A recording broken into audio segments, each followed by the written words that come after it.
നാം ഒരു ബന്ധത്തിൽ ഇൻവെസ്റ്റ് ചെയ്യുമ്പോൾ എല്ലായ്പ്പോഴും നമുക്കവരെ എത്ര ഇഷ്ടമാണ് എന്നത് മാത്രമാണ് നാം കണക്കിലെടുക്കാറ്. പകരം അവർ നമ്മിൽ എന്ത് ഇൻവെസ്റ്റ് ചെയ്യുന്നു, അവർ നമുക്ക് എത്ര ഇമോഷണലി അവൈലബിൾ ആണ് എന്ന് നാം ശ്രദ്ധിക്കേണ്ടതുണ്ട്.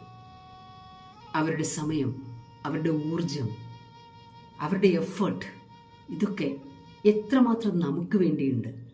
നമുക്ക് ആവശ്യമുള്ള സമയത്ത് അവരുടെ പ്രയോറിറ്റിയായി നമ്മൾ മാറുന്നുണ്ടോ എന്ന് വളരെ ശ്രദ്ധിക്കേണ്ടതുണ്ട്. സ്നേഹബന്ധം എന്ന് പറഞ്ഞാൽ അതൊന്നുമല്ല ശരിയായിട്ടുള്ള എഫർട്ട് അവിടെ ഇല്ലെങ്കിൽ, ആ സ്നേഹത്തിൽ നമ്മൾ പ്രയോറിറ്റി ആയില്ലെങ്കിൽ. വാക്കുകൾ എന്ന് പറഞ്ഞാൽ അതിനൊരു വിലയും ഇല്ല, അത് പ്രാവർത്തികമാക്കിയില്ല എങ്കിൽ.